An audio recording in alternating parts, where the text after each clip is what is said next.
हिंद मेरे सभी किसान दोस्तों, मैं डॉक्टर सुकांत चावला एक बार पुनः आपका तहे दिल से हार्दिक स्वागत करता हूं आपके अपने यूट्यूब परिवार गैलेक्सी फार्मिंग साइंस में। और दोस्तों, आज हूं मैं नागौर ज़िले के छोटे छोटे गांव में, जहां हमारे किसान भाई वो तपती गर्मी की उमस के अंदर जब 45 डिग्री टेम्परेचर होता है और ये बादलों का जो मैं देखिए रुख देखिए, इस तरह से बादल जब आकाश में छाते हैं, ये देखिए मैं आपको दिखाना चाहता हूँ।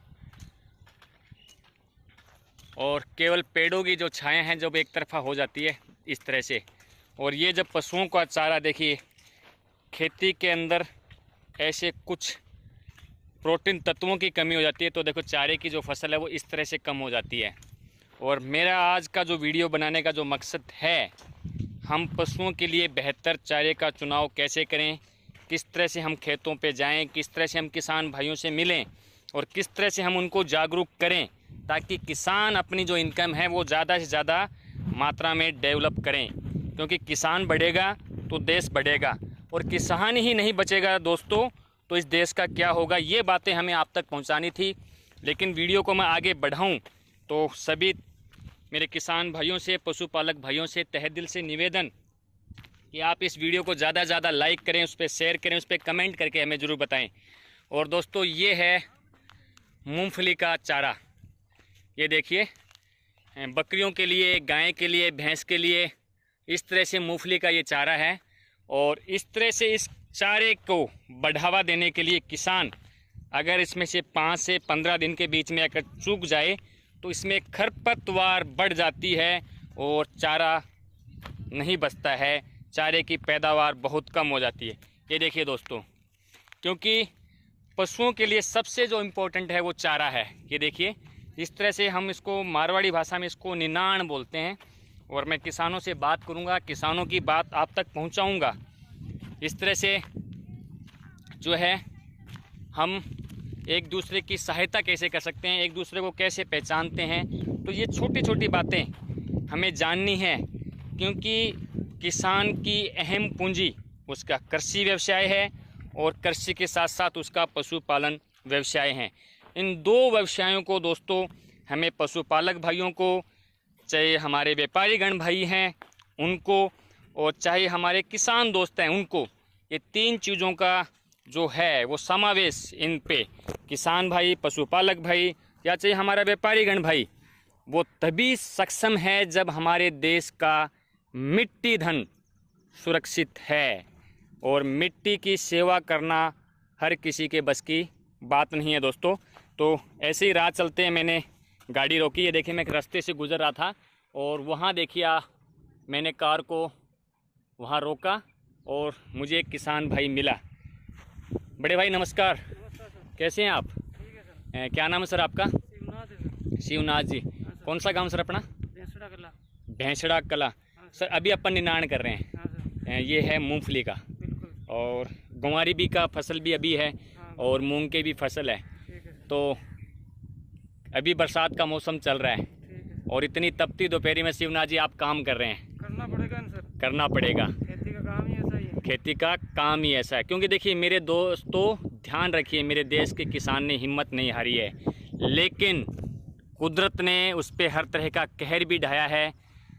भगवान आती हुई रोटी को भी अपने पास से ले जाता है। ले जाता है। कई बार ऐसा होता है ना कि हमारे पास रोटी आई, फसल अच्छी हो गई, पैदावार, लेकिन जब अनाज निकालने का समय आया, हाँ तो कई बार है जाए ना, हवा ज़्यादा चल जावे या बारिश ज़्यादा है जावे, चलिए बहुत तो समस्या आती है ना सर। अब की बार जो शिवनाथ जी एक बात बताइए, देश में चारे का बड़ा संकट आया, देश में चारे का पशुओं के ऊपर भारी संकट आया, इसके बारे में आप क्या कहना चाहेंगे? उसके बारे में यही है, बारिश ज़्यादा हो गई, हाँ, चारा खत्म हो गया, चारा खत्म हो गया, और एक लेट बारिश हुई, और उसका और कोई कारण? और तो क्या है, यही सर। यही रहा। चारा कभी आपने अपने जीवन में इतना महंगा देखा? नहीं, कभी नहीं देखा। कभी नहीं देखा। एक मूंगफली का चारा आज की रेट क्या है, ये देखिए, आपको प्रैक्टिकल कीजिए। कभी आपने जीवन में 4 रुपये से 5 रुपये से ज़्यादा महंगा बिका नहीं मूंगफली का चारा। गुआरी का रेट भी हमारा 500 से 600 रुपये क्विंटल रहता है, और मूंग का चारा तो हमारा और भी डाउन रहता है। और चने का चारा, जहाँ कोई पशु उसको खाना पसंद भी नहीं करता, हम उसको खेत में यूं ही बहा देते थे, वो चारा आसमान छूती हुई महंगाई में बिका है। तो कहीं ना कहीं दर्द जो है हमारे किसान भाइयों का झलका है, कहीं ना कहीं दर्द वो पशुपालक भाइयों का भी रहा है। तो इसके बारे में आप शिवनाथ जी क्या कहना चाहेंगे? इसके बारे में क्या बताएं सर, बहुत समस्या है। बहुत समस्याएं हैं। ये तो एक आम किसान का शोषण कौन कर रहा है आखिर? शोषण तो हुआ ही है ना कहीं ना कहीं, बिल्कुल हो रहा है। क्योंकि किसानों से तो चारा बिका ही है और किसानों के पास भी चारा नहीं है। तो ये बहुत बड़ी बात है ना कि पैदा करने वाले के पास चारा नहीं है। ये एक बड़ा धर्म संकट था अब की बार 2022 के सीजन में। और 2000 रुपया क्विंटल ठीक है, और चलिए हम इस बात पे करते हैं, लेकिन किसान की इनकम नहीं बढ़ रही है। किसान का दूध वहीं की वहीं खड़ा है। चलो चारा बढ़ाया आपने, हम मानते हैं चारे का भाव बढ़ाया आपने, बांटे का भाव बढ़ाया, लेकिन किसानों को, देश के किसानों को क्या मिल रहा है? कुछ नहीं मिला। और अगर एक भैंस बेचनी चाहे तो किसान के अगर वो 12 महीने या 2 साल उस भैंस को पालता है तो उस भैंस की वैल्यू नहीं आती बिल्कुल नहीं आती है। एक बकरी को, बच्चे को पालता है तो उस बकरी के बच्चे की वैल्यू नहीं मिलती। बिल्कुल नहीं। ठीक है, गाय की वैल्यू नहीं मिलती, और गाय को तो बिल्कुल रोड पे लाके खड़ा कर दिया गया है। गाय को तो कोई वैल्यू ही नहीं है। गाय की तो कोई वैल्यू ही नहीं। तो इसके बारे में शिवनाथ जी क्या कहना चाहेंगे? आप मुंह मत छुपाइए, लेकिन आपने जो बात है वो तहे दिल से कहिए, क्योंकि देश के लाखों किसानों के पास आपकी बातें पहुंचनी है। क्या बताएं सर, कहीं ना कहीं तो क्या सिस्टम में कमी है, आपको क्या लगता है? सिस्टम तो यही है, मन मर्जी है हर पॉलिटिकल में, हर चीज के में। पॉलिटिकल है कहीं ना कहीं इसके लिए जिम्मेदार, बिल्कुल जिम्मेदार है। क्योंकि अगर हमारे देश के समझदार व्यापारीगण, समझदार जब तक नेतागण इस फील्ड की तरफ ध्यान नहीं देंगे तो हमारे देश के किसानों की ये दुर्दशा होती रहेगी। ये तो ऐसे ही चलेगा सर, ऐसे ही चलेगा। तो ये देखिए दोस्तों, इस तरह से ये मूंगफली का चारा इस भीषण गर्मी में, बारिश भी आ रही है, हल्की हल्की बूंदाबांदी भी हो रही है, और 45-44 डिग्री का टेम्परेचर, और इस तरह से जब पूरे खेत में निनाण किया जाता है दोस्तों, अपने परिवार को पूरे दिन छोड़ा जाता है। सुबह कितने बजे आते हैं शिवनाथ जी? 7 बजते ही आ जाओ। 7 बजे आना है, और शाम को कितने बजे जाना है? शाम को 7 बजे। शाम को 7 बजे जाना है, यानी कि हम 12 से 13 घंटे ड्यूटी करते हैं, और 12 से 13 घंटे ड्यूटी करने के बाद भी किसान को सिर्फ एक मजदूरी का पैसा आता है। तो कहीं ना कहीं शोषण है, बिल्कुल शोषण है। तो हमें तो ये लगता है कि इसका जो मेन पैसा कहाँ जा रहा है? क्या मालूम, पता सर, ऐसे ही चलता है। पैसे तो हाई फाई लोग हैं, जगह व्यापारी लोग हैं, उसकी मन मर्जी चलेगी। उसकी मन मर्जी चलेगी। चलो, मैं 2 किसान भाई थे मेरे पास में, कुछ और भी किसान भाई हैं, मैं उनकी राय भी जान लेता हूँ। तब तक हम बने रहिए और तहे दिल से हम जुड़े रहेंगे। और चारे के विषय में, चारा दोस्तों शुरू हो चुका है, चारे की बुआई शुरू हो चुकी है, चारे की खेती तैयार होने लग रही है, और अक्टूबर और नवंबर के बीच में चारा आ जाएगा।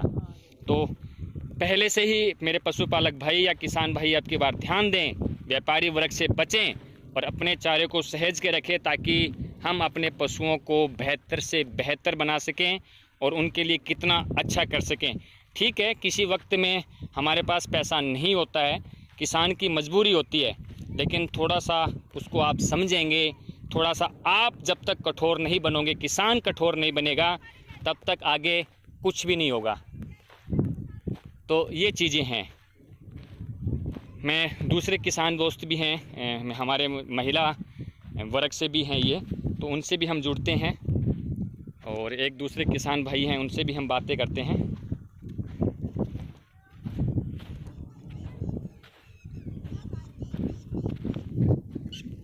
हमारे पास दूसरे किसान भाई जुड़ रहे हैं, मैं उनसे की भी एक इंटरव्यू ले लेते हैं दोस्तों, उनसे भी दिल की बात जान लेते हैं। सर नमस्ते, कैसे हैं आप? बढ़िया। तो ये निनाण कर रहे हैं सर आप, हैं? तो ये कब तक फसल तैयार हो जाएगी सर आपकी? 4 महीने। अभी जुलाई है, जुलाई, अगस्त, सितंबर, अक्टूबर के अंदर हमारा चारा आ जाएगा। क्या क्या फसलें आ जाएगी सर चारे की? ज्वार, बाजरा और मूंग आ जाएगा, और मूंगफली का थोड़ा टाइम लगेगा। तो ये थे, क्या नाम सर आपका? सरवण नाथ जी है ना? तो नाथ जी देखिए, अब देखो बारिश आ गई है दोस्तों, और बारिश के अंदर हमें अपने आप को बचाना, और देखो किसान इस तरह से काम करता है दोस्तों। तो मिलेंगे हम आपसे नेक्स्ट वीडियो में, जुड़े रहिए गैलेक्सी फार्मिंग साइंस के साथ। तब तक के लिए अलविदा। जय हिंद, जय जवान, जय किसान।